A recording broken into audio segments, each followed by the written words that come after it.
Good morning, good afternoon, or good evening, whenever you're listening to this podcast. This is David Valenzuela with I Wish Podcast. On today's show, we have an industry icon. I'm very, very excited to speak with Douglas Preston, celebrating his 43rd year in the industry with Preston Acne Pros. Douglas, welcome to the show. Thank you, David. Yeah, it's nice to be here always. Absolutely. I love it. So we begin the show, each one of these shows, with asking our guest when their interest in aesthetics began. Okay, well, that's an easy one. When I graduated from University of California, my plan was to become a family psychotherapist, actually adult psychotherapist. And I was beginning my internship leading towards licensing and was absolutely miserable. Going through boxes of Kleenex, right? And all your customers are unhappy and miserable. Not to denigrate that, of course, we all need therapy. But I couldn't see myself spending the next 40 years in that arrangement, even though there are other options.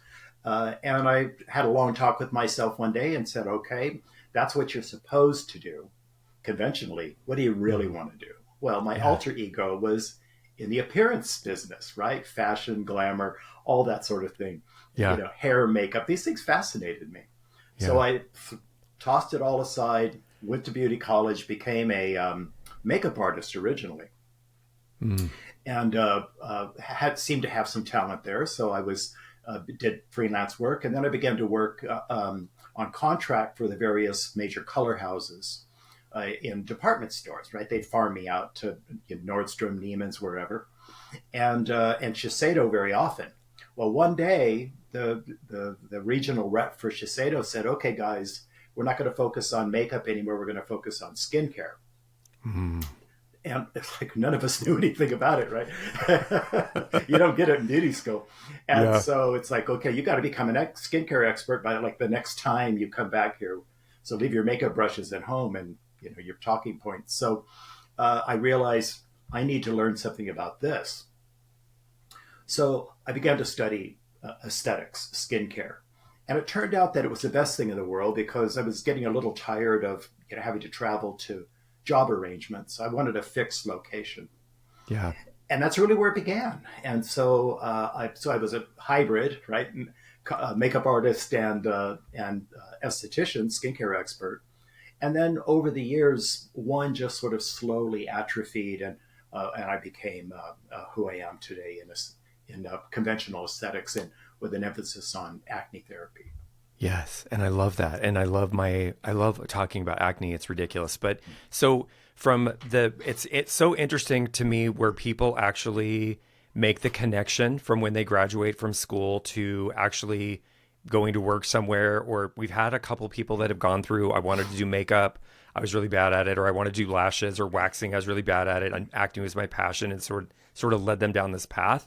From when you grad, so you actually, this is such a hotbed conversation, Douglas, because I'm trying to normalize the conversation about what happens when you graduate from school.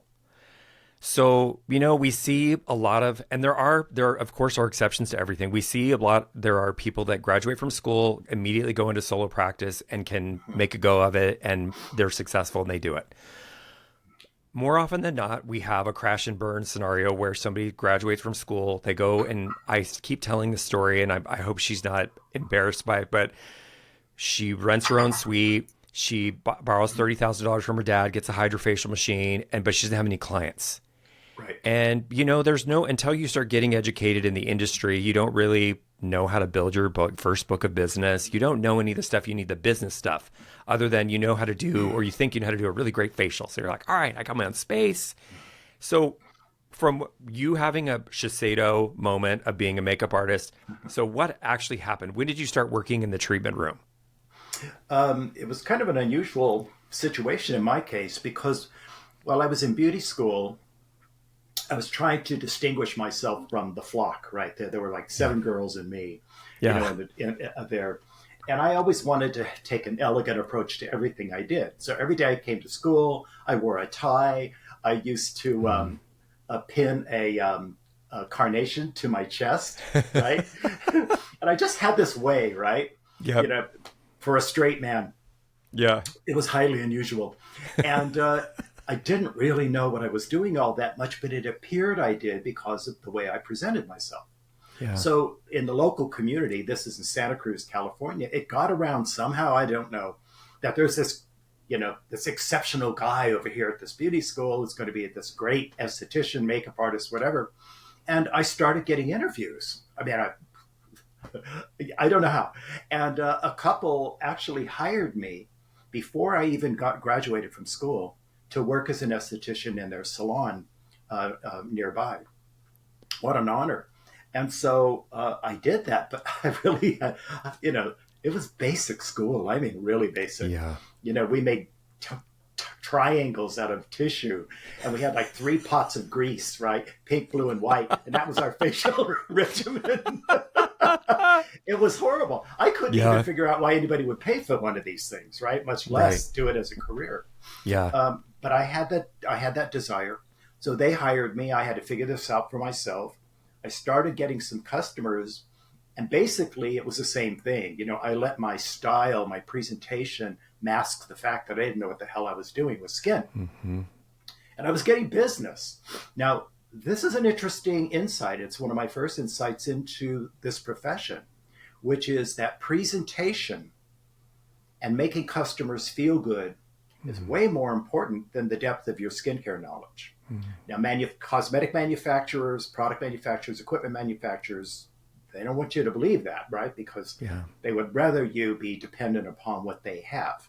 Mm-hmm. But what I realized that in my very cursory way, with the basic products I had, people were raving about their experience with me. Total shock to me. But like I said, it was an important insight. So I thought, well, until I really learn the science here, I'm really going to ramp up the performance of it, right? Yeah. And that was pretty much it. So that worked. And then later on, I was hired by a very, very famous skincare business in San Francisco at the time called Fabulous Faces. You may have heard of them. They've been going quite a while now. I've heard reference to it, yeah. Yeah, they were the biggest name on the West Coast by far. And they hired me. Now, there's another thing. I didn't really know what I was doing when I got there. They said they had 400 applicants. I lived 80 miles from the salon. Was it in the city? Yeah, it was in Union Square. Oh, okay. All right. And I lived in Santa Cruz, right? And so and I got the job. Nice. I couldn't understand it, right? 400 applicants, right? And they hired this guy, 1 year of experience right out of school. And what happened was I couldn't understand why they hired me. First day on the job, I met all the estheticians, 8 of them, all men. Oh, I was the only guy that had applied. And these are all gay men, right? Uh-huh. And so, I'm passable, right? Well, San Francisco at the time, like, I get it. I lived in the city for a long time. I get it. And so, of course, it was quite a shock when they realized, I was straight and had a wife and all this. But it worked out really, really well for a while. Mm-hmm. I was kind of like the neutral voice, with all these men who are always at each other's throats because of various reasons. But it was a pretty high-strung place. Yeah, I can imagine. And then the AIDS epidemic happened, and it wiped out the downtown. Yeah. And myself and one other guy, we were the only survivors. So I decided to go out and look in the suburbs, and I knew a gal who owned a little skincare clinic that had closed. She allowed me to take it over. She just didn't want to do it anymore. Only 3 months open. And I, over the coming years, turned it into quite a phenomenon. Yes. And that's really sort of the seed bed of the whole thing. I love it. So the experience. So you touched on a couple different things. The first one being that regardless of the brand, the products, you had 3 different colors of grease to rub around on people's faces back in the day, which is hilarious. But you touched on something that's really key is about the relationship, your relationship with your clients. And when I saw your post with one of your clients who I correct me if I'm wrong, but I feel like she had been with you for like 34 years. 40. 40 years. Okay, so that does not happen without having a phenomenal, obviously you've like gone through so many life experiences together. She probably has all kinds of relationship things. So even though you're not doing professional therapy, you're still doing therapy in a different level.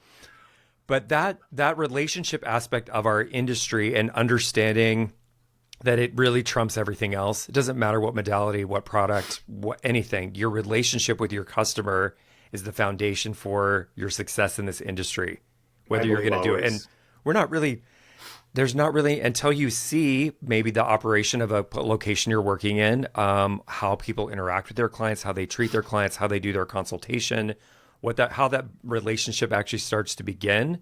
You came into it. So you've said a couple of key things, just presenting yourself, having the Shiseido background and that whole experience, and then just showing up and, dressing properly for the experience. You already put yourself in a special category of like, something's different about him. So I want to be part of that. And then once you started getting into so it just sounds to me like back in the day, like it would have been a reality TV show, having 8 male estheticians in one location, having a straight male esthetician, a bunch of gay estheticians. I would watch that. It would be a Bravo show today. But it's huge. So talk to me about and I get this question a lot with newer estheticians. Mm-hmm. Were you in a situation where the spa that you were working in had so much notoriety that it fed you clients? Or were you having to go and actually like build your first book of business? I always had to build. The first place I worked had no business of that kind at all. It was a hair salon. And they said, oh, we're going to send you a lot of customers. Well, they never did any of that. In fact, none of them even came to me, right? And so that wasn't feasible. At Fabulous Faces, I was the low man on the totem pole, and they had a really awful system whereby if you had an appointment on your book and someone senior to you had a cancellation, they just take the appointment. Oh, wow. It was awful. That would never fly today. Oh, man. There were a lot of other issues there. But that was one of them. So when I finally had a really firm landing point, which was that small 2-room skincare salon that I reopened, that's really where it began. And then I had to get extremely creative about attracting business. I didn't have any money at all. And so there was no advertising budget, to say the least, mostly just gas, right? And then the rest of it was, whatever customer base they had was gone. They didn't even leave me with a book, right, of past customers. No one came, no one called, anything. So it was really just like somebody starting, their own suite right out of school. Mm-hmm. But at least I had a little more savvy about what to do. And I did some very, very creative things to win business. And it really worked. Would you like to hear about some of that? I would. So where are you at this point? Are you in Santa Cruz, Los Gatos? Where did you set up the initial 2-room spa? It was in Saratoga.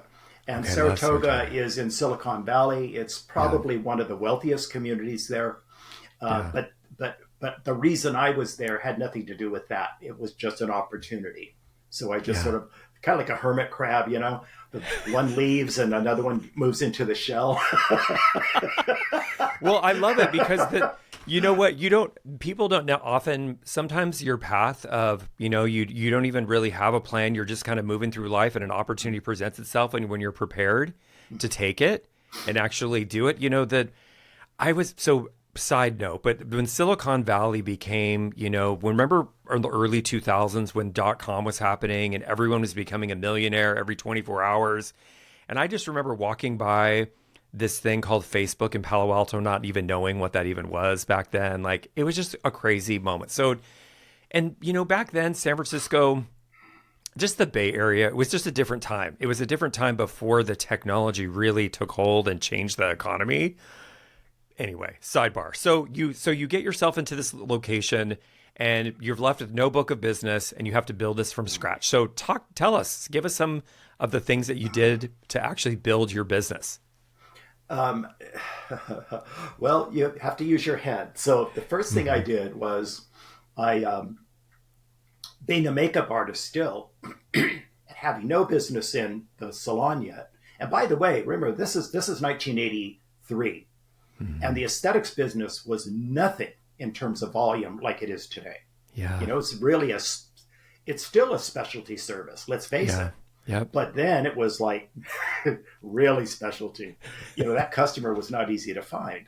And so one thing I did is I went around to hair salons that didn't have makeup people. And I talked to the owner and say, hey, look, if I had at that time a private label makeup line. I said, I'll make you a deal. If you've got a spare chair in here that's empty 1 day a week, and allow me to do this, and you help me get some customers, if you bring clients in for makeup consultations and let me sell my makeup to them, I'll cut you a check for 30% of it. Mm-hmm. And they're like, sure, right? Didn't cost You created anything. a referral program. That's right. And then, and I got to tell you, much of the makeup I sold was to the hairdressers. I would just go in and open this case up right on the lunch table, and they would just peck at it like chickens on an ear of corn. They would just, I almost didn't have to do anything up front, but they would bring customers to me. Mm-hmm. And then they would allow me, because it wasn't in competition with anything they did, to promote my skincare business to the client. And I'd say, come in for, a free skin analysis, and we'll do that and so forth. And here's a discount on your service. So I did this at 4 different salons. I had a route, and it worked pretty well. The next thing I did was used to do Mary Kay style home parties. Oh, yes. So we'd go in with our makeup and make up women at night, right? And they'd get, and make sure they were drinking plenty. And then they would buy makeup. And the same thing. Then we would also promote the skincare salon that way. And the final way I did this is there was a hair salon almost right across from where I was at. And they had, I think, 8 or 9 hairdressers in there, but they didn't have a receptionist. And so each one of the hairdressers would alternately answer the phone and book appointments for each other. And I thought, well, that's crazy. But they don't want to hire a receptionist because they say, well, they never last. So I went in and I said, look, guys, I'm going to make you a deal. If you will allow me to promote my salon across the street to your customers, I will come in here 2 days a week and I'll be your receptionist for free. Ooh, and all you have to do is just show me how you book, buy me lunch, let me ask my customers after I've booked them with you, by the way, this is who I am and I have this business over here. And if you would like, I could schedule you for and in this case, a makeup consultation. Mm-hmm. They're like, are you out of your mind? You'll do that for free? I said, it's not free. Mm-hmm. This is called marketing. Mm-hmm. And they allowed me to do that. And those are the methods that I used to build that business. I hustled like crazy, but I didn't sit around and wonder where the customers are and get on social media and not, it's like, if I go to like Instagram, for example, I don't have that big a following on there because I haven't been on that long, but 99.9% of my followers are estheticians and our customers. Yeah. Who is my customer, actually. Right. But that's what I did. And I worked 7 days a week, long days. I didn't care. What mattered to me was ultimately that I could build this place, which I ultimately did, and succeed with it on the terms, that I defined it. It worked, and I sure don't regret it. I love it. So the another key piece, again, you drop pearls of wisdom, and I love that. That's why the podcast exists, is you networked. You were networking. You were running around and finding other businesses, knowing that there's active clients getting hair services over here, and you're networking.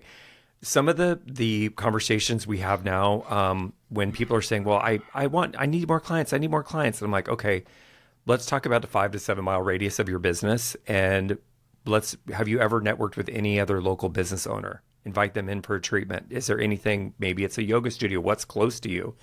And you know what, Douglas, it's interesting because a lot of the girls are terrified.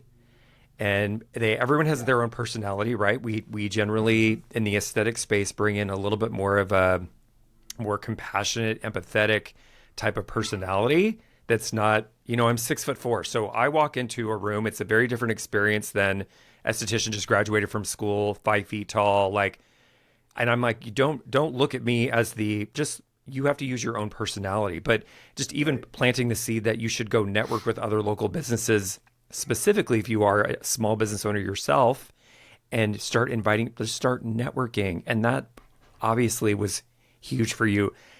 Having somebody say that they work 7 days a week now in 2024. I know as a small business owner, I get it. There is really no days off, but it's a different conversation with our new generation of just coming out of school. I love it. So how many years were you in that location? And David, I'd like to get back to the idea of networking. I'll do this first, right? Yeah. But I have some insights I'd like to share on that. Absolutely. I was in that little place, which we expanded a tiny bit for 3 years. So from 1983, and actually what happened was the following March 1984, I bought the business from that gal. We were doing a fee split thing in the beginning. And so I was there till 1986, and there was a florist up above us in this shopping complex who went out of business. She had about 1,000 square feet. So we took that over. So then we had 4 treatment rooms, I believe, and a reception area, makeup area, and so forth. And we were there till 1989. And then we moved to the street because another business went out, and we were there and expanded that and expanded in a lot of different ways until it closed finally during COVID. And but I sold my interests out in 2001. And then became pretty much a full-time consultant to the industry. Yeah. Until I went back into practice in 2011. Okay. So that was it called Preston Wynn back then? That's right. Preston Wynn. Okay. See, I remember. I know we've been around in the industry long enough.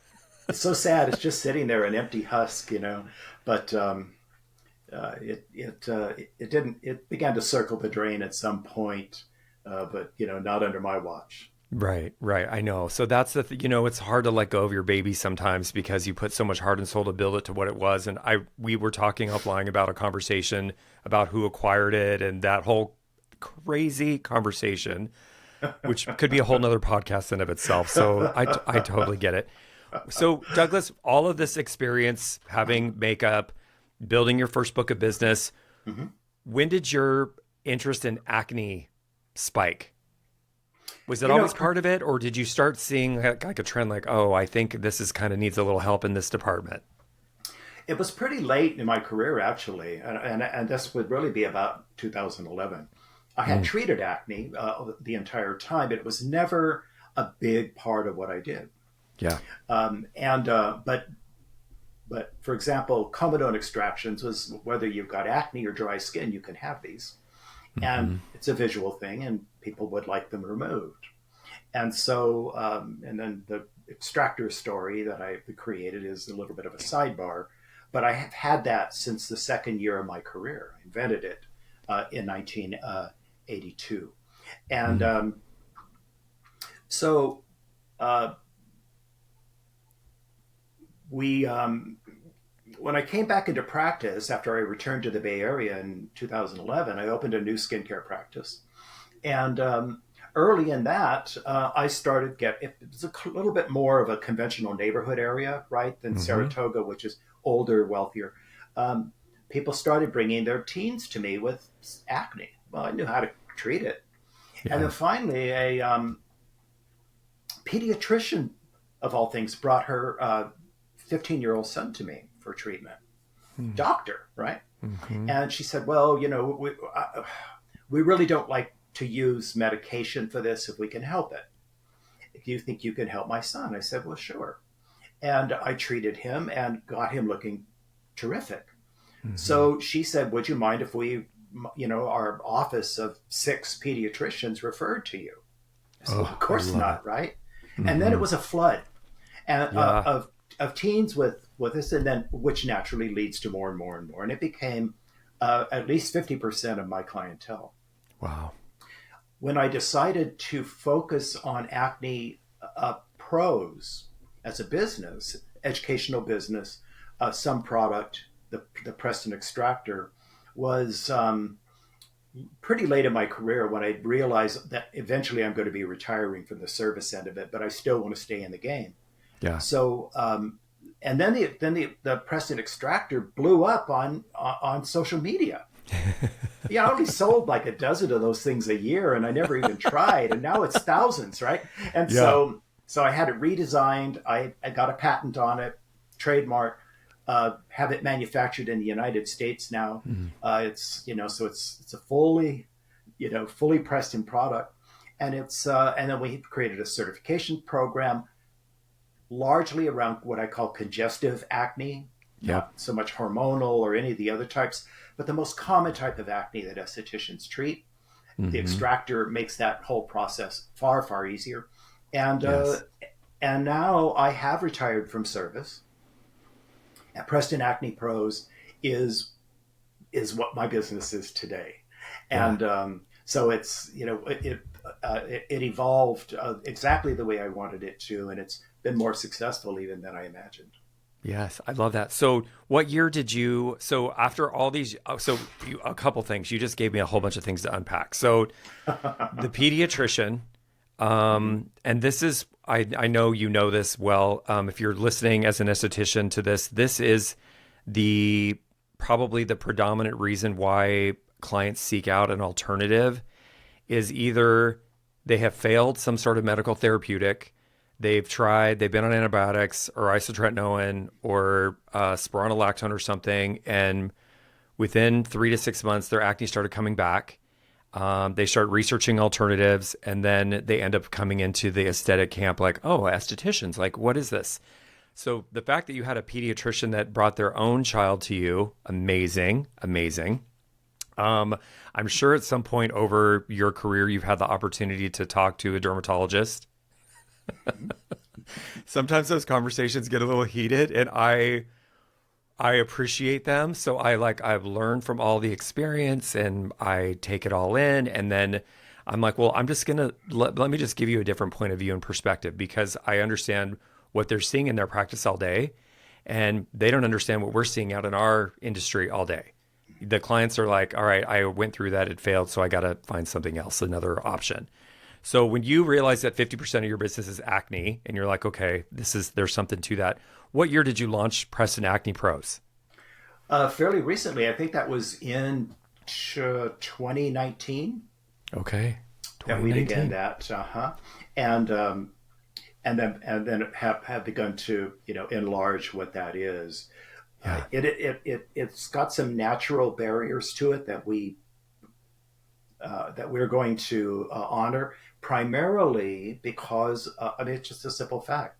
I'm 70. I'll be 71 in March. My wife's a little older than that. We would like at some point not to be working as much, but we love work. We love doing this. If I were 30 years younger, oh yeah, I'd be doing full on product line, right, and the whole panorama. But we're not going to do that. Yeah. We're going to keep it within the range of what it is now. Maybe a little more education, probably no more product, and then ride this wonderful wave out until we sell the company. Yeah, absolutely. And that's on the horizon. I love it. Yeah, but, I love it. I know we talked about some things offline, and I'm excited for you. So seeing all of the and I want to get a little bit more in depth into the actual offerings that you have as we go through this, so that the listener can understand what options are available to them for continuing education. But Douglas, since you've had such a amazing span of career from, when I started I told you that I worked for Dermalogica for 7 years, and there were certain states, it's 2005. There were still certain states, Alabama being one of them, that didn't even have licensure. And so we would have a rep. She had sent her paperwork to Los Angeles, where we were based.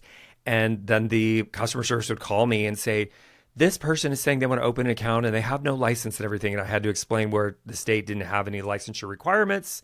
So if you just wanted to be an esthetician, you just put the thing on your door and you could practice. So seeing all of the things that you've seen, what are you observing as far as trends from when you started to where we are now in 2024?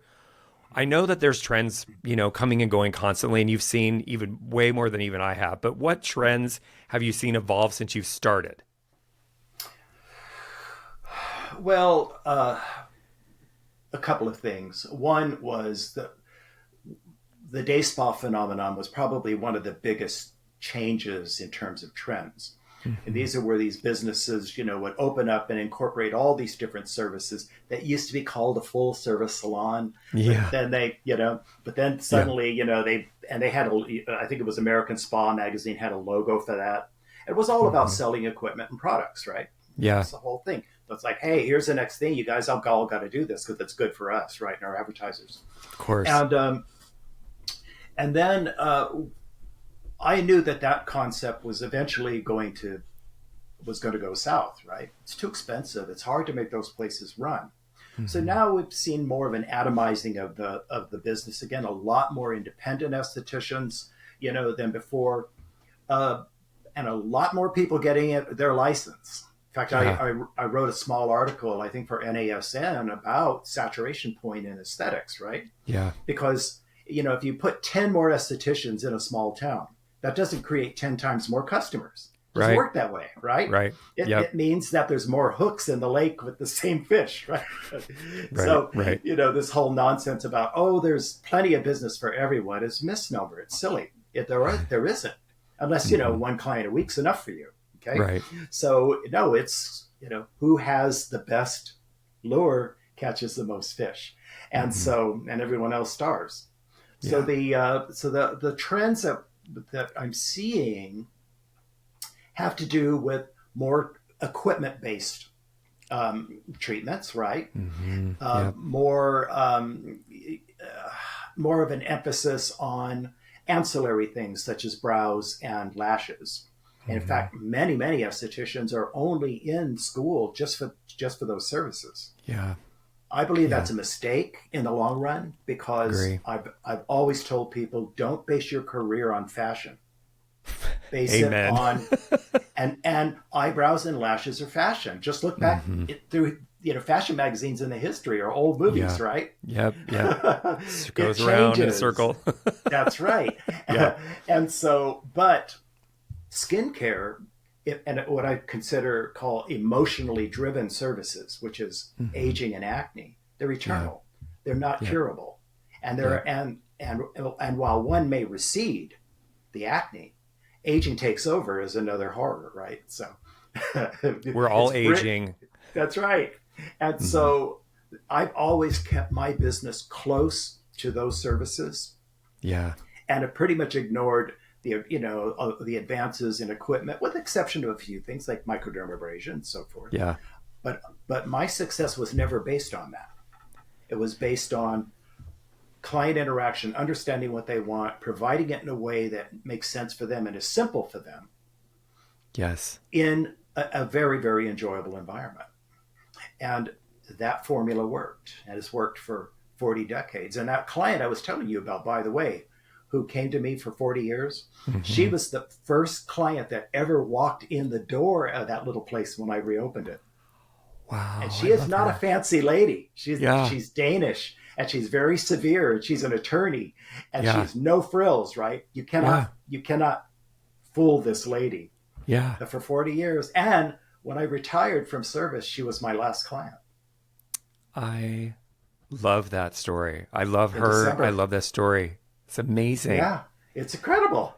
Yeah, that's truly amazing. So I'll tell you a story about the modality thing. So I went to the Vegas aesthetic show last June, and I hadn't been to a trade show since 2016. And I have mixed emotions about trade shows. I'm glad that there's more education happening at them because I think that's really probably the most valuable piece at a trade show. But Douglas, I was shocked at how many contraptions, modalities, machines that people could. I was like, when did this happen? Is this a post-pandemic thing? Like, what's going on in the industry? And I preach that, your hands are the ultimate modality. And don't get so carried away with the machines. Like if you can invest and add value to your business in the future, let it be a future investment, but don't think that you have to have these machines to be successful. The industry was built off of people's hands. I just think it's amazing because they're not inexpensive. I mean, there's a lot of the whole med spa thing is a different thing because I know they're spending 100,000+ on lasers and stuff, but that's crazy. So Douglas, you had so much experience in owning your own business and now with Preston Acne Pros, but can you give us some essential tips for what you would consider would be really awesome business advice for the up and comers on how to actually make sure that their businesses remain profitable? Sure, David. It begins, first of all, by knowing what you want. And I always knew, when you talk about, working hard, well, I was motivated by a fear of poverty. I did not want to be That'll motivate poor. you. It did me. And so, and having grown up in a poor family, I didn't have that privilege of, feeling like everything will be okay, no matter what happens to me, or I'll just fall back on my family or whatever. That wasn't an option. But I also knew how I knew what kind of lifestyle I wanted to live, which was, fairly opulent. And I did that well before I should have. And, but it was fun. And I also knew that I wanted to retire from my work someday without ever having to think about my finances. Yeah. And I had an idea about how much money that would take. Well, that's actually grown over the years. Right. as Changes. the value of money, has receded. Mm-hmm. But I still knew, and I've accomplished it. And but in terms of your business, it's a matter of making money your priority. And this is always a little hard for most estheticians to hear, because we have a bad feeling about money. And I like to say that my priorities in business is money first, always. Not customer care, not products, not environment, money. Mm-hmm. Because without making money, I can't do any of the rest of it. Yeah. You just can't. You can have the most healthy body in the world, but if you drain all the blood out of it, it's dead, right? Blood is the money money is the blood of business. You have to have it, and you have to have more than you need to keep it alive, or you're just going along. Mm-hmm. And so I watched my expenses. I priced according to what I felt that would give me the kind of residual income I wanted. I'm not a business genius. To me, that's kind of horse sense in a way, but I paid attention to it. Equipment I knew only had a certain amount of value. And by the way, I found as years of being a mentor to estheticians that there's three primary things that drive equipment sales. And one is insecurity, thinking, oh my God, I don't really know enough about this business, so these machines will make me look better.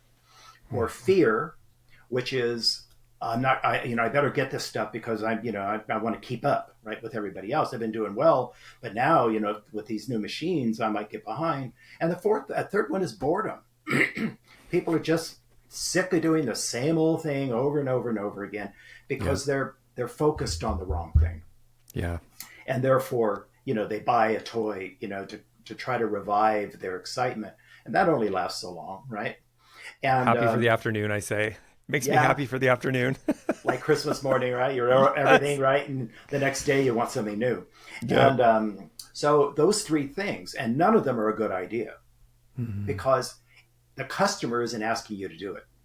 Mm-hmm. We're imposing that on ourselves. And, product manufacturers and equipment manufacturers know this. Their best customer are people that are new in the business or those who are well established and have can create high volume sales, but that's a harder nut to crack. And so it's the newbies who can get a loan or who, parents will give them some cash or they can, whatever, that go and they buy all this stuff. Yeah. But there isn't enough customers there to make it worthwhile, and they don't understand how to run that device profitably anyway. And never take the manufacturer's advice about that because it's not accurate. So in other types of trends, I think what we're seeing is just the industry is sort of redefining itself. But always from manufacturers back to us. They're the ones who decide what we need, what we use, and all of that. They're the leaders in education, but always to some degree with the motive, rightfully so, that you will do business with them. Yeah. And so if you're going to be a savvy business person, you have to see behind that and truly ask yourself, will this really help me? Sometimes people will say, well, I want to buy this machine, right? I'm thinking about buying this machine. What do you think? I said, okay, in the last 2 months, 3 months, how many of your clients asked you for it? None. None did. So you're going to have to now buy this thing and sell it to them. That's not a good investment. Or do you know that you're losing business to somebody who has that device? You know this, not think, but you know it. Don't buy. Wait. Figure it out. Right. Yeah. And that's how I operate, which is why I never am in debt. Yeah. I'm always profitable, and I don't get every kind of customer, but I don't need every kind. I need the ones that make my business hum, and that was proved not to be that difficult. Yes. I love that. Well, because you're doing something right. When you're doing something right, things tend to flow a little bit easier than trying to do all things. So I preach all the time about finding your niche. I had the amazing experience of working with Horst, who founded Aveda, as the beginning of my career. And it was a defining pivotal moment because we were, it's so interesting, Douglas, because I talked to, I did an interview with a gal who's 21 years old. She's going through an apprenticeship program. And I asked her, tell me, what is it like? I don't know what it's like to have grown up with always having access to Google, social media. I remember when Jane was going, Jane, the founder of Dermalogica, was saying, these girls have it so much easier than we did because we had to pound the pavement back in the day. We didn't have social media. We couldn't promote ourselves.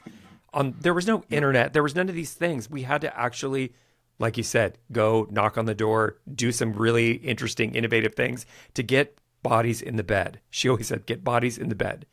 So I see that there is such a cyclical moment in the industry where I do feel like we're going through a definition. I've been preaching for the last year that sustainable business practices will carry you through, when we go through it. It's not a surprise that we're going into an election cycle, right? I tell everybody, I'm like, listen, happens every 4 years. And guess what? The economy flips out a little bit.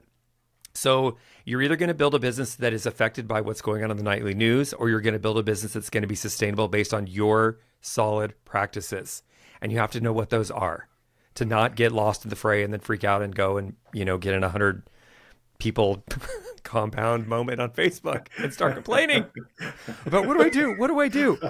So we know, and you obviously being teaching acne courses and having an extractor tool, we know that acne is the number one skin condition in the United States. I say that the Academy of Dermatology, the American Academy of Dermatology, refers to it as a skin disease. I always say skin condition, a treatable skin condition. There are some cases where obviously, yes, medical intervention is required. It's less than people think. We have there's way overprescribed antibiotics in the US by dermatologists specifically, and it's for acne. And I'm like, okay, that could be a whole nother podcast. So talk in your experience, Douglas, with obviously having clients for 40 years, how in depth did your conversations get about lifestyle and diet and nutrition and all of these things? Was this part of your conversation with your clients when they're talking, like they're coming in and they're saying, this is affecting my skin? Was that ever part of your conversation with your clients? It's a good topic because my work has always been what I've considered practical. And what I mean by practical is it's real world based. I never was out to try to change the industry, right, or revolutionize anything, even though my extractor tool did that. And that was quite by accident.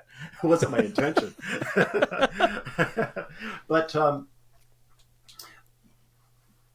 and this is particularly true with acne or with people who are concerned about aging, right? I mean, aging skin, they really even have to do less. Just put your damn sunblock on, right? Morning and night.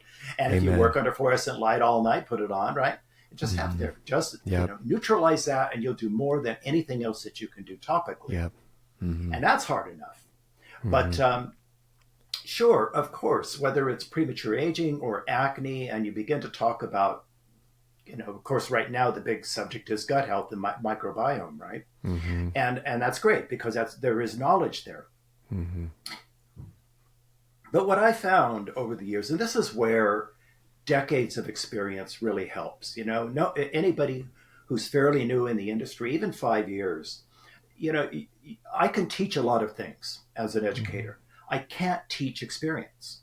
Right. That's just, that's a matter of feel and observation, right? And conversation and experimentation to a great deal. I can't explain to people how I know certain things are true. Yep. When it comes to customers, it's the same thing. We idealize that if we, tell clients about, their diet and lifestyle and reducing stress and using all these products, that's going to be great. Mm-hmm. The question, what we almost never do as estheticians is look at our advice from our own perspective. For example, a lot of times when I'm in a trade show and I'm speaking, and that was true in Vegas, and I have 200-300 estheticians in a room, I'll say, okay, guys, how many of you, if we're so passionate about skincare, right? Everyone use that word passion. Mm-hmm. If you're so passionate about this, how many of you, before you went to beauty school, went to an esthetician every month and paid for it? And the whole room laughs. Mm-hmm. There it is. It's right there. Okay. Yep. If you didn't, right? What do you expect from them? Right. Right. And or maybe 2 or 3 hands. And I'll put my tongue to my cheek even for that one. Mm-hmm. But it's like, okay, look at yourself as an example of what you want them to be, and they don't have the passion you do. Because you don't want acne either, right? You don't want to age either. Mm-hmm. So when we talk about imposing an ideal on people, then that's fine to dispense the information. Yeah.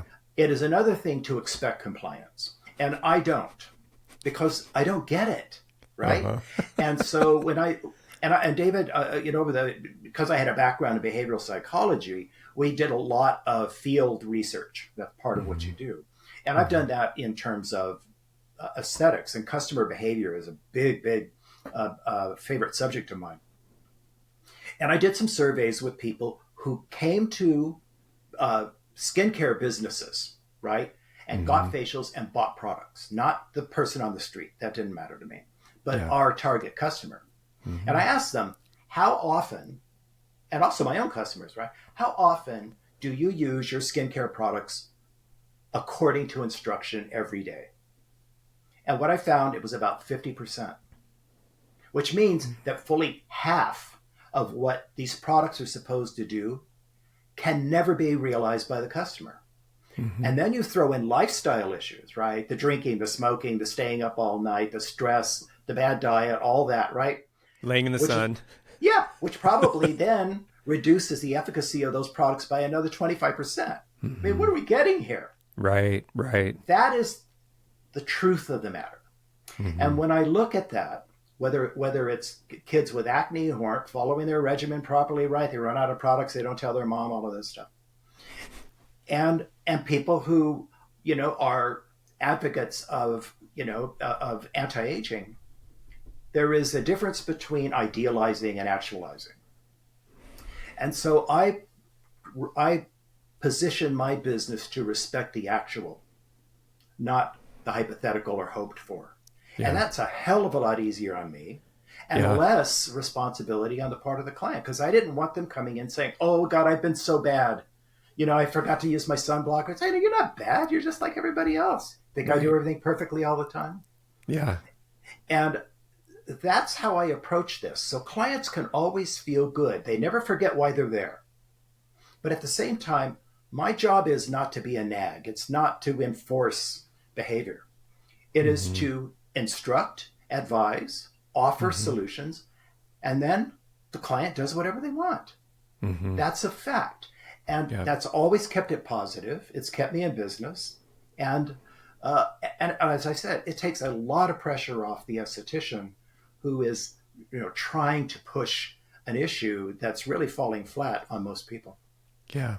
The That actual, you learn over time. yeah, the compliance aspect of it. I know I've had in some of my previous life experiences that the compliance issue was one of the things that made people the most angry.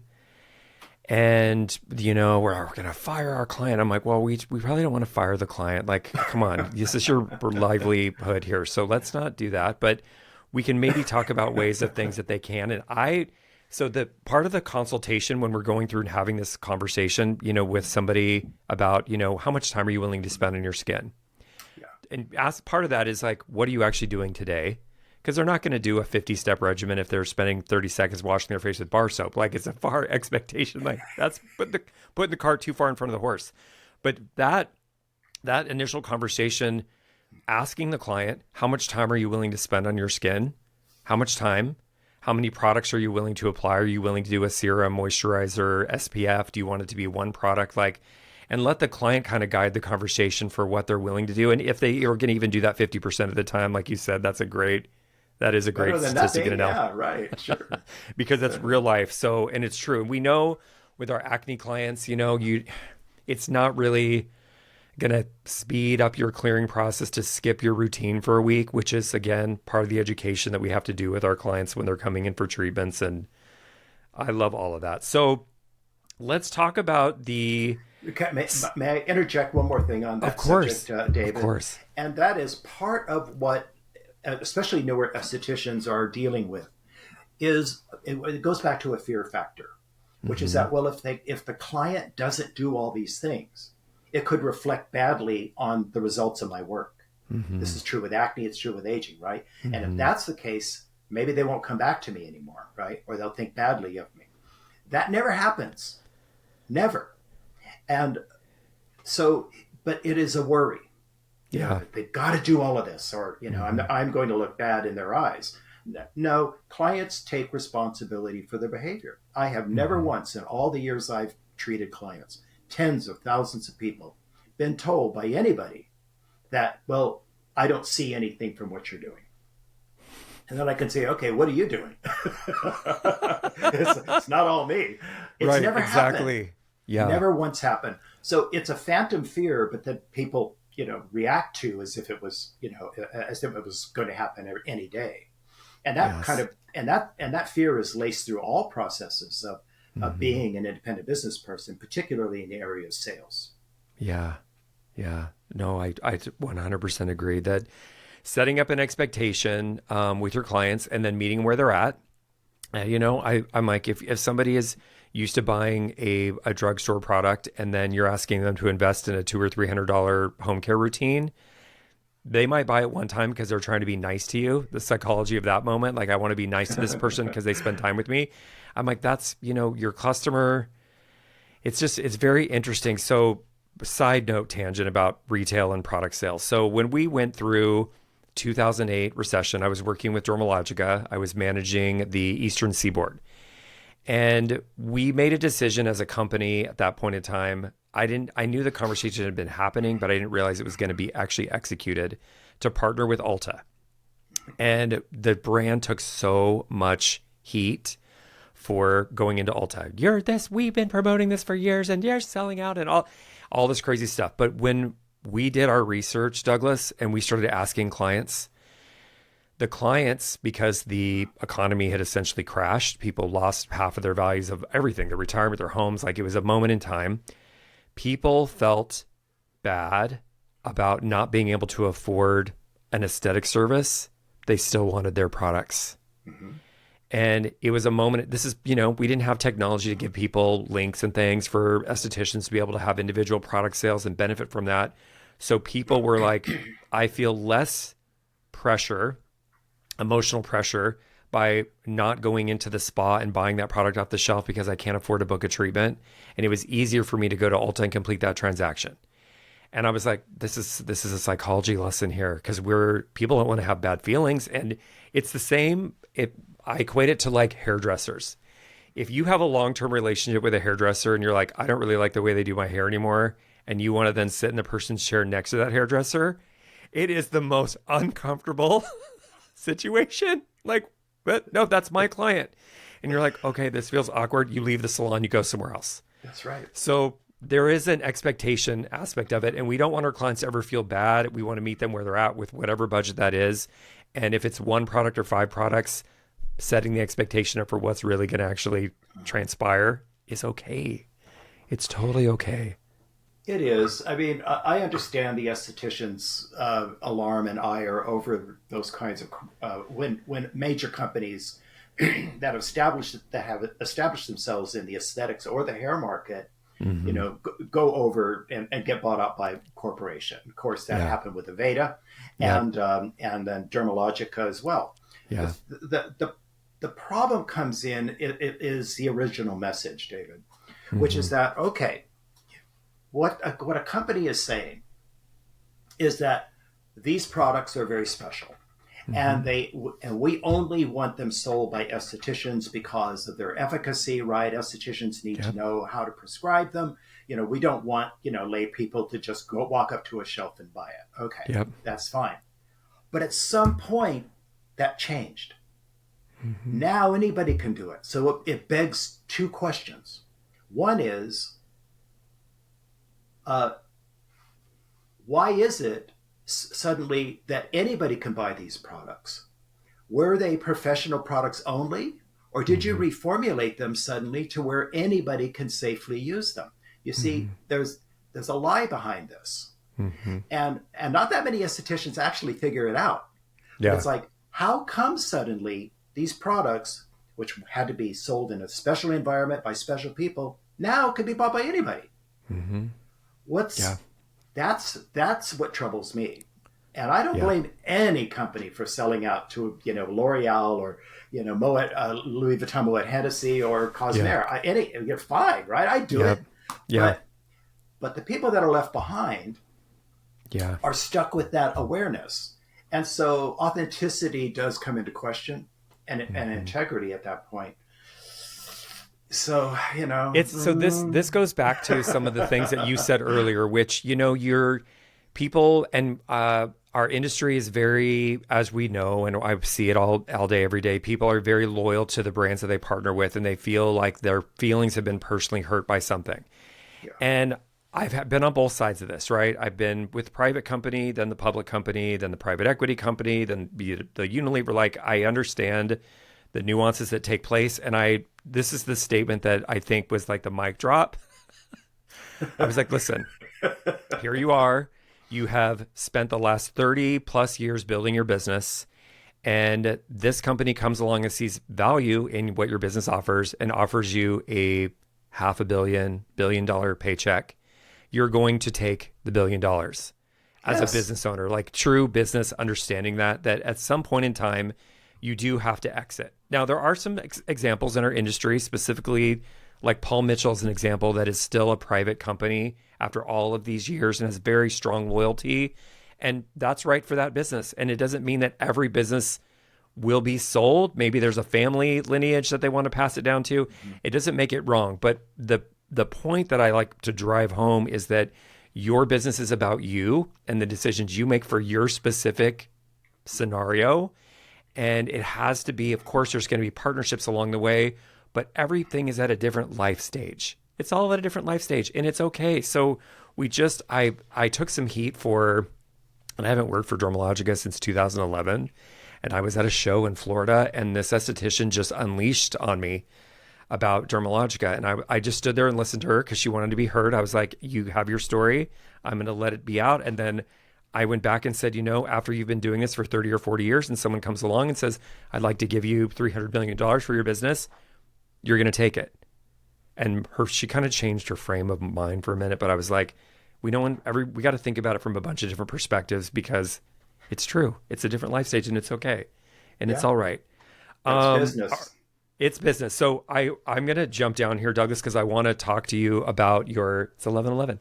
I want to talk about Preston Acne Pros. And I'm a high advocate for postgraduate education. And I know probably when you started and you're like, I need an extractor tool, there probably wasn't that many extraction tools even available back in the day. And I know there's a variance of quality across the board, and some of them bend. And I'm like, okay, well, we probably don't want to be applying that much pressure if it's bending. But talk to us now about Preston Acne Pro. So the reason why I wanted to talk to you so badly, is because you have experience. So the thing that our industry, one of the things, and we'll call it a trend, is that everyone's an expert, everyone's a consultant, everyone's a coach, everyone's a marketing expert, everybody's selling this $250 thing, and I'm going to get you 500 clients if you implement my marketing thing. And I'm like, where's the experience? You guys, where did this person come from? Have they built something from scratch? So I take my hat off to you because I appreciate people in the industry. I really value success from people that have created things from nothing. And you've been in it for so long. So you now being able to take a different approach. Now you're like, I'm not going to be in the treatment room every day, but I'm now going to continue to offer education resources to the industry. Talk to us about Preston Acne Pros and what your intentions are behind your offerings now. The company is built around, and thank you for that, David. The company is built around my extraction tool. Yeah. I created that tool out of frustration many, many years ago because, and by the way, the extraction, other than mine, the extraction tools we have today are the same ones that we had in 1980. From the beginning. Same ones, right? They work the same way. And they're about as efficacious as they used to be. There's a place for them, right? There's a place for fingertips wrapped in cotton. Yep. But I was frustrated by particularly closed comedones and those that are located around the lower jaw, the neck. Very hard to get those out under any circumstances. And I wanted to do it. Not only that, but also the speed at which I could operate this procedure and get the maximum amount of pore clearing as possible per appointment. Yeah. Long story short, I came up with this tool as a result of a tool I borrowed from a dermatologist of all things. It was a fenestrated lancet. And I created this curvature and edge that has to be used in a specific way under certain pressure to have kind of a lifting effect on the follicle rather than squeezing it from side to side or just, pushing down with a cup and hold. Or a loop, right, that glides over the skin, but oftentimes will break a comedone in two. So it appears to be removed, but it is only partially. And long story short, I created this thing. It worked. I had to create a method for it as well. Yeah. And for many, many years, I had this, and I created it for myself. And then later when I had some employees, I taught them how to use it. They did. And then a little over time, people would hear about it, say, can I buy one? Yeah, I'd make one up for them. And it finally just blew up on Instagram when people started showing this thing, right? They're like, oh my God. So social media was great for that purpose. But at the same time, we needed to educate people better on the use of this thing.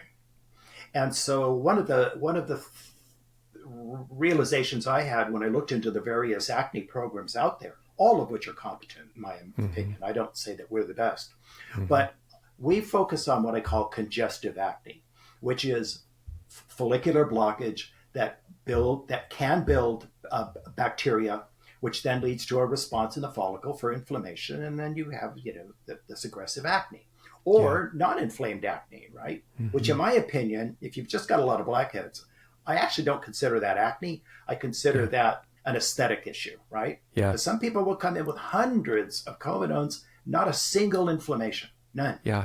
And they never get it. So I decided to create an educational program that addresses that specific condition, which is congestive acne. It's the most common type of acne that estheticians encounter. And you have to get that skin evacuated with all these plugs in order to get quick results. And so, because everything else is a workaround, including isotretinoin, as you know. Yes. And so, and salicylic acid and so forth. It encourages the ejection of that, but it doesn't really work very well.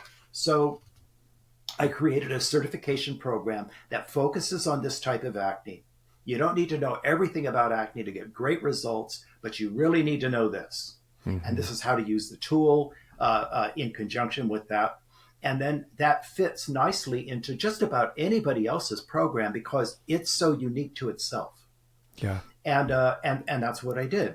And so, and other educational programs I have on my site actually had to do more with my general consulting days for estheticians and spa owners. And you'll see that too on the site.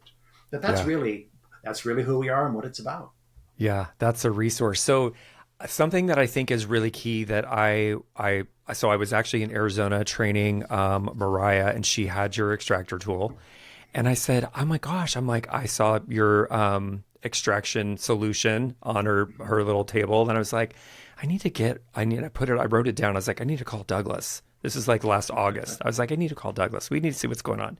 But I think that one of the other trends that is going around in the industry right now is the virtual aesthetics is a thing. It's happening, and you'll see it, and you're like, okay, I've been around long enough to know that I'm very passionate about you guys. You know what? The power of touch, your ability to do chemical exfoliation, do extractions cannot happen virtually. And needs to happen in person. So I don't want everyone to get off on this bandwagon. I'm just going to have a virtual business and I'm just going to ship products. And you might have some success with some of your existing clients that leave and they need to go upstate. You need to have some consultation, but the real magic is in the treatment room. And that's why we have an industry.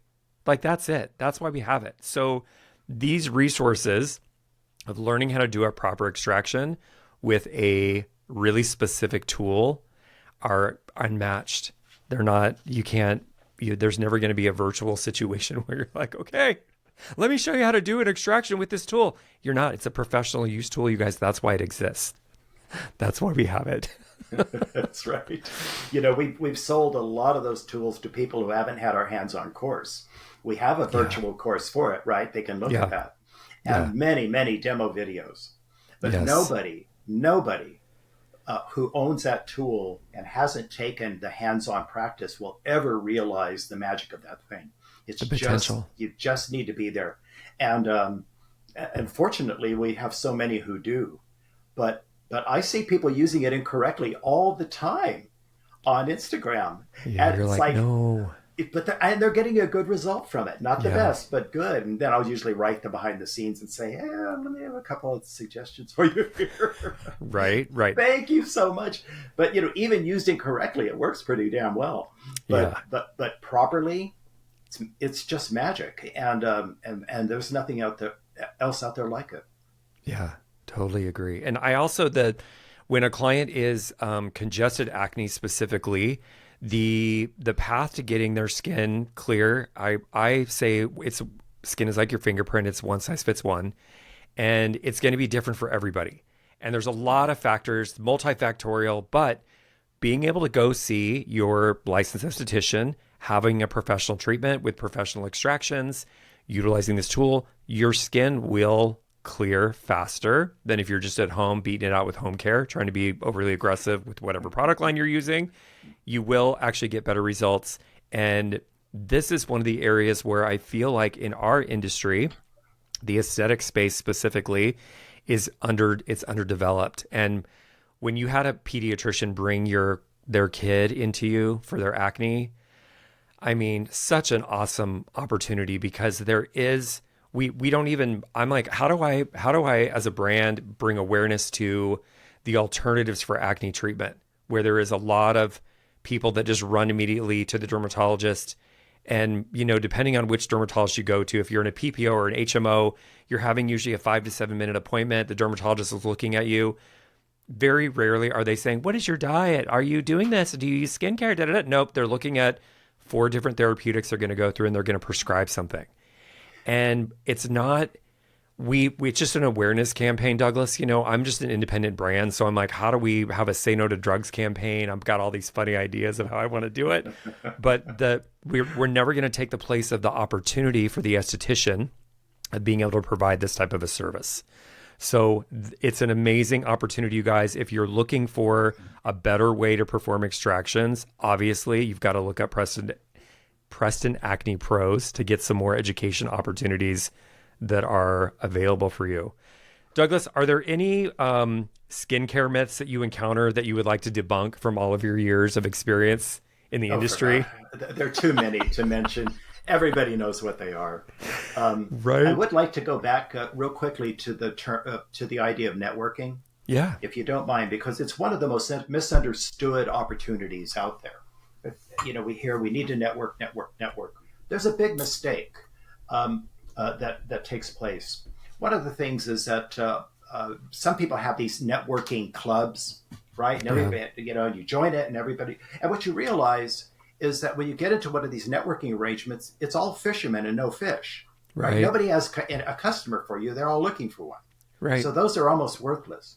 When you're looking for a networking partner, here's what you do.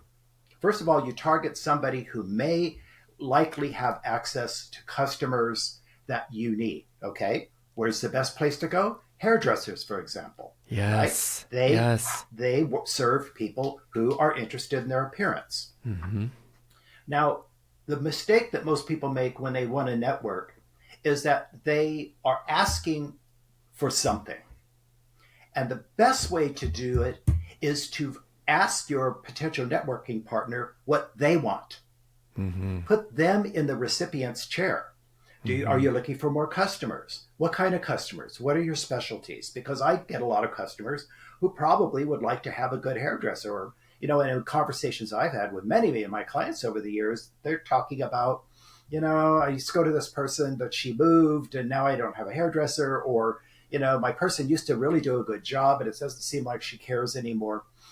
And also leading questions like that I might say is, hey, your hair looks pretty cute, but when's the last time your hairdresser had a good idea for you?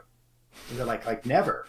I said, would you be interested in talking to someone I know? Because I think your parents just has this potential. And yes, they're like, sure.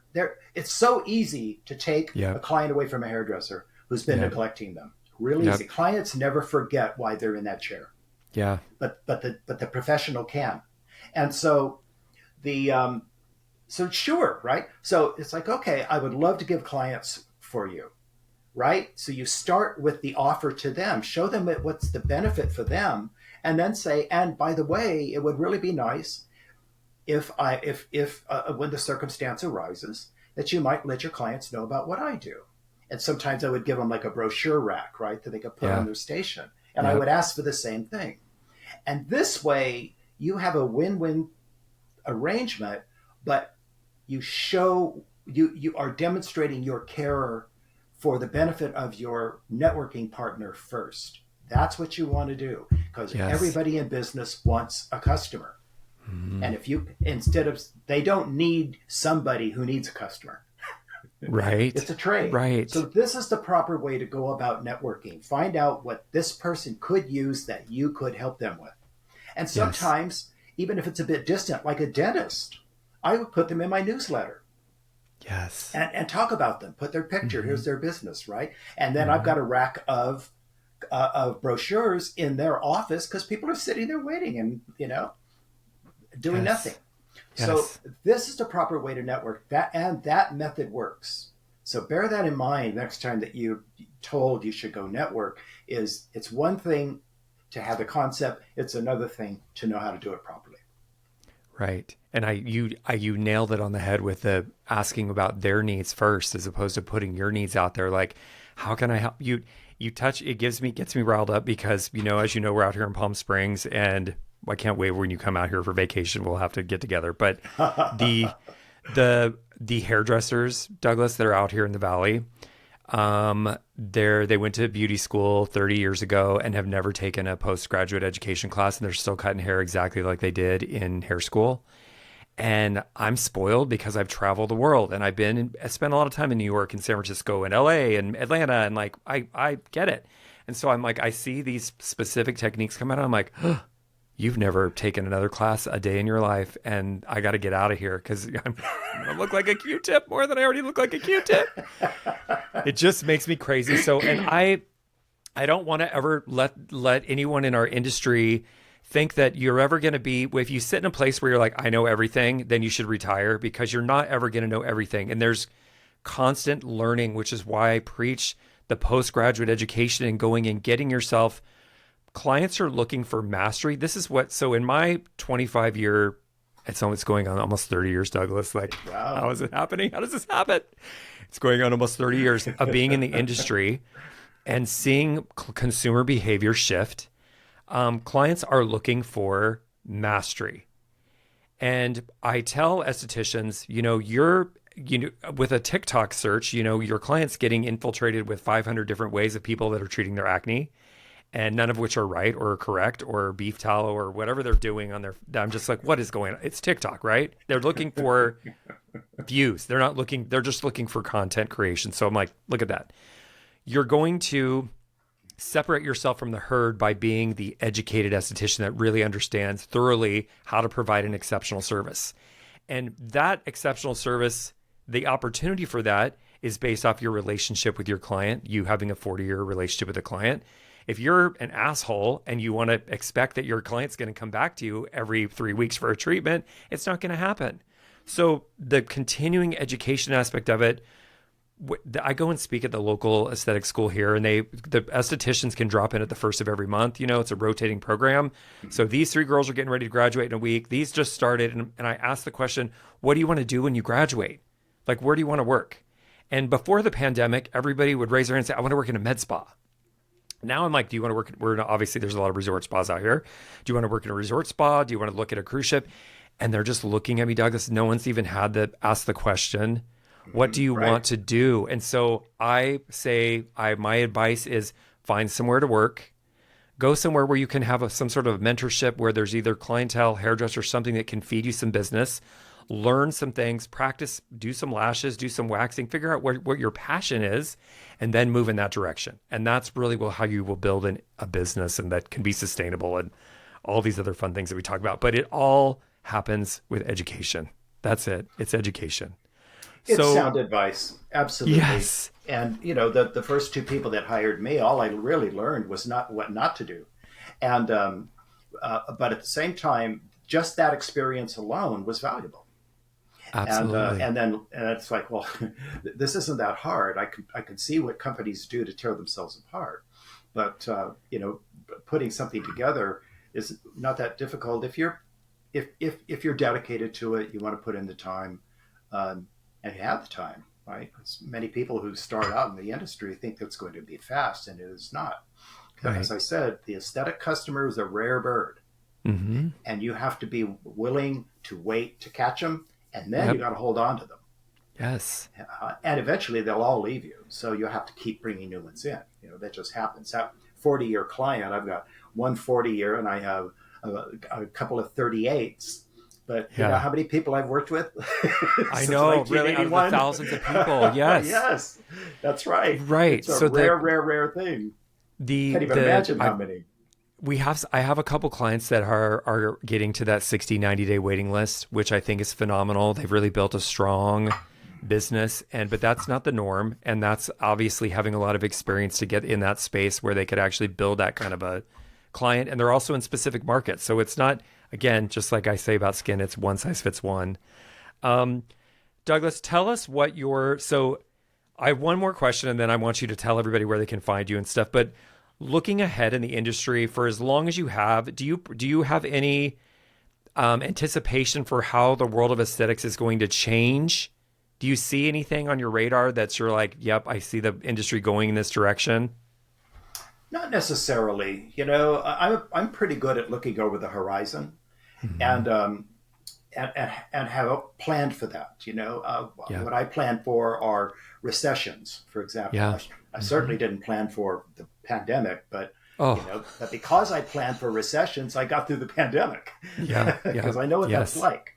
Yeah. And I've been through 4 or 5 recessions in my profession, but I don't necessarily see any great changes in it. I think it's going to be more gradual and a natural evolution, unless laws are passed that interfere with what we're doing. Yeah. Or a magic cure comes up for acne, then it really works. Yeah. or somebody discovered the gene for aging and stopped that. And Hmm. so, I mean, these are very, very unlikely events Yeah. that will happen. You probably were around, and I remember when, for example, laser hair removal became a thing. And anybody who was in the waxing business, oh my God, right? It's over. It's Right. all over. Well, it isn't. Mm-mm. It is okay for some people. Yeah. Botox, Restylane, Juvederm has not changed the fact that most people don't get those services, right? And yet Right. um, still have concerns about their appearance. If anything, there is a greater and greater and greater profusion of, as you were talking about earlier with marketing people, beauty experts out there, right? Most of them are hacks and mavens, but they have a voice and they have a means of selling to people. But that's always been true to some Yeah. degree. And while Hmm. estheticians get upset about that, remember, estheticians actually horned in on Avon's business. Oh my God. That's the truth. That's an old company, right? They weren't exactly Right. thrilled to see us. So fair is Right. fair. Right. And Yeah. um, and Mary Kay and all the others, the MLMs, they Yes. have their place and they have a right to Yep. be there. And we can be, I'm not going to get in that street fight. It's like, Yeah. okay, fine. But the question is, who is your customer? You need to know who this is and why Hmm. they're with you and how you're different than anyone else and how to satisfy that need. And that comes through spending time to get to know that person, putting them first, really listening to what they're saying. Find the emotional reason that they're with you, not the visual, the emotional. Yes. Because Hmm. remember, a person who has acne and it doesn't bother them doesn't have an acne problem. They have Right. acne. They don't care. Right. A person who Right. gets older, like me, for example, right? I could get a neck lift. I could get, fillers. I could get all that stuff. I could get hair implants where Yeah. I've receded. It Yeah. doesn't bother me. So I'm not Yeah. the customer for that. But there are Right. some people who they see the slightest change in their appearance and they're panicked about that. And that was Hmm. especially true when I worked in Hollywood. Oh, And I can people saw imagine. things that didn't exist and wanted it Yeah. treated. So, so as long and that customer, I believe, will always be there. They need a timeout. They need rest. They need to be listened to. They need to be touched. Hmm. So that for me is what makes us a completely exceptional experience. And if you ride on that, you can do all right, and probably for a long Absolutely. time in the future. Yes. If therapy hasn't gone away, neither will we. Right. The never ending, you're never going to get to the bottom of it. I know. I appreciate, I love it. And it's I think that the connection, the human connection piece between estheticians and their clients, is such a powerful thing where in today's society, there's not a lot of positive touch things that are happening where when you're going in to see your esthetician, it's a positive experience. And we became very detached in the pandemic and we're afraid of everybody and everyone germs. And it's just a connection point that we can't ever discredit the relationship of it. Yes, you're going to get some results for your skin. Yes, you're probably going to get home with some great products, but that relationship that's another human connection that you have in your personal life. And as you know, I'm sure you've heard stories over your career of divorces and kids and I mean, you get to hear just about everything. It's another form of therapy in my in my opinion. So Douglas, I know we could have a 4-hour podcast and we could literally just keep talking and talking because we have so many things to talk about, but tell the listener, so we put this up on YouTube, we put it up on Spotify, all podcast platforms. Tell everybody where they can find you. You can find us at PrestonAcnePros.com, and there you'll see what our company is about, Yeah. and whether it's our educational programs, our live trainings, the tools that we have, and some prep product, and also Yeah. our greater educational programs in practice management, business management, building personal confidence, and so forth. And it's all tried and true. It really works. It's all based on customer psychology, which is the foundation of all motivation. And we'd be happy to serve you in some way. So thank you for this opportunity to plug Absolutely. No, us.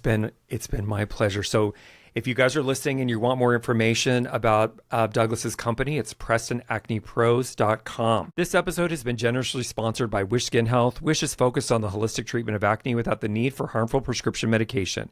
If you are looking to level up your aesthetic practice, we would love to have you as a certified Wish Pro. Visit trywish.com. That's TRYWISH.com. Click on the Pro tab for further details. All right, Douglas, thank you so much. I appreciate you. I appreciate your time. I want to ask you real quick before I let you go. Have you had the opportunity? Have you read this book? No, I'm sure it's a really good book. The only thing I really knew about her, I mean, of course, over the years I've read about her, and I also was a makeup artist for Lauder for a while, just freelance. Yeah. But when I was consulting for Estee Lauder spas, just before, as a matter of fact, just before 9/11,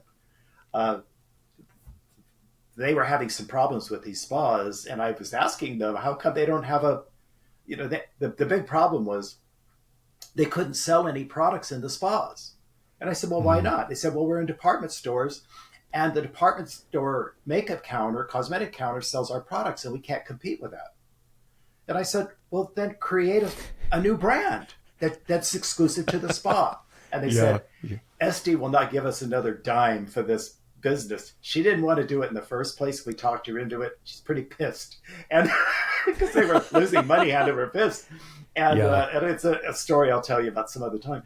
And so I said, well, the game's over. Just close them. They had 12 open at the time. And they did. Yeah, I'm sure. I'm the guy that put it to sleep. I love it. All right, I'm gonna say goodbye. Okay, well, thank you guys for listening to this episode of I Wish Podcast. We appreciate you. Like and subscribe. Give us a rating if you love this episode. Give us a 5-star rating on Apple reviews. We'd love it. We appreciate you. Thank you for listening, and we'll talk to you next time.